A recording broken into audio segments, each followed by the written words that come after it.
Good morning. So I'm Steve Milloy. I'm a senior legal fellow with the Energy and Environment Legal Institute. I also publish junkscience.com, and you can get me on Twitter at junkscience. I'm pleased to be here this morning with Greg Wrightstone of the CO2 Coalition and James Taylor of the Heartland Institute. And we are going to talk about the role of El Nino in recent warming as opposed to emissions. So with that, I will just kick it over to Greg.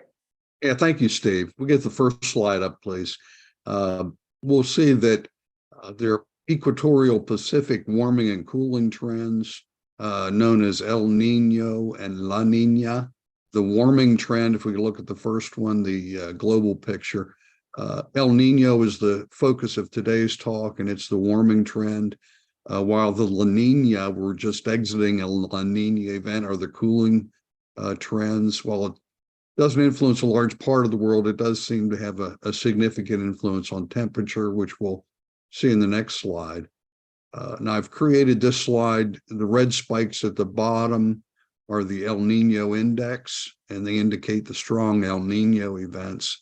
The line at the top is the satellite global temperature record, and you can see that virtually all of these El Nino events drive global temperature spikes in temperature. The only exception, interestingly, is 1991 to 95. We had strong El Nino. It looks like it was canceled out with the eruption of Mount Pinatubo and Mount Hudson, which have a cooling effect. You'll note that each of the temperature spikes, it's about a 6-month delay between the peak El Nino and peak temperature. If we compare this on the next slide to CO2, atmospheric CO2 levels, you see that while CO2 continues to increase at a pretty steady rate, these spikes don't seem to be driven at all by CO2-driven warming. Also of note, the last big El Nino event was in 2016, and we've been again in a La Nina cooling period, and we've actually seen a flat to slightly declining temperature globally. And what I've done here is taken a look at the El Nino Index, cumulative view of this. That's at the top, the green line at the top. The temperature record is at the bottom. This is the HAGCRUIT 5 database. And please note that we were in a cooling trend from the mid-40s until the late 70s, all the while CO2 levels increased.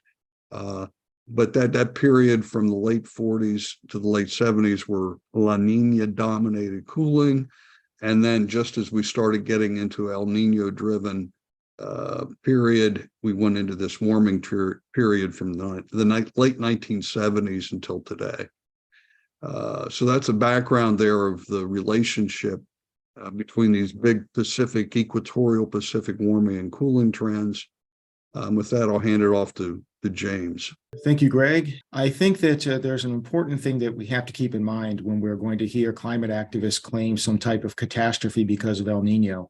And as Greg pointed out, and as I expect Steve will likely point out as well, of course, the El Nino events are what are the primary factors when we have these new so-called temperature records set.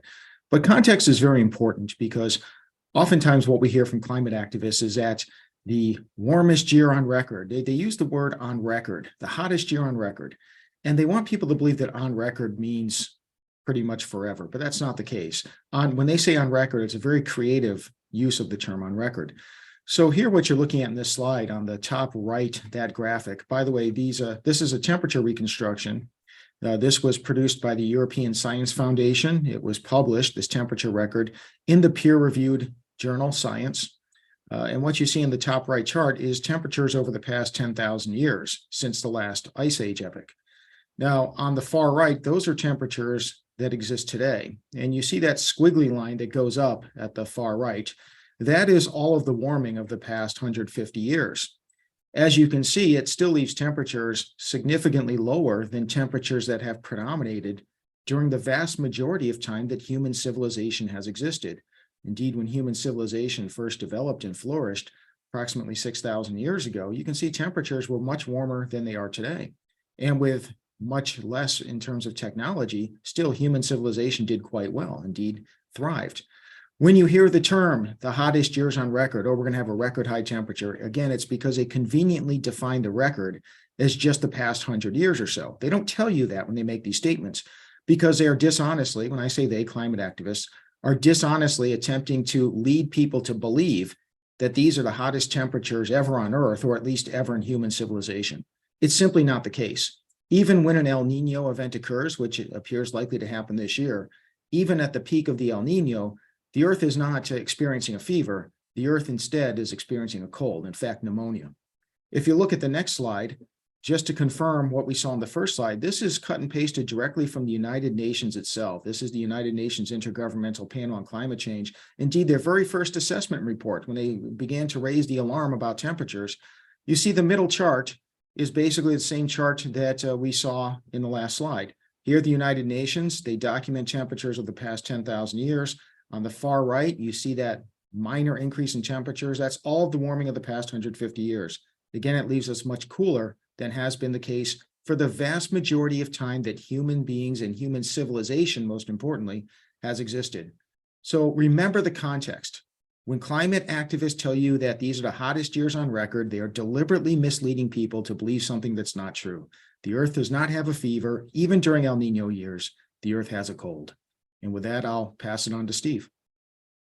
Okay, so I'm going to talk about how warming is really El Nino and not emissions. So let's start with the global warming narrative. What we've been told is that warming is bad. It's just an assumption, but that's what we're told. Warming is bad. Emissions are the cause and driver of warming.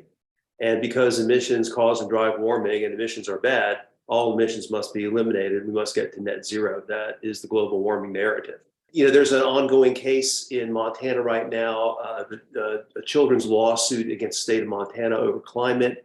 And there was just a statement reported in the Associated Press this morning. Every ton of CO2 put in the atmosphere contributes to warming.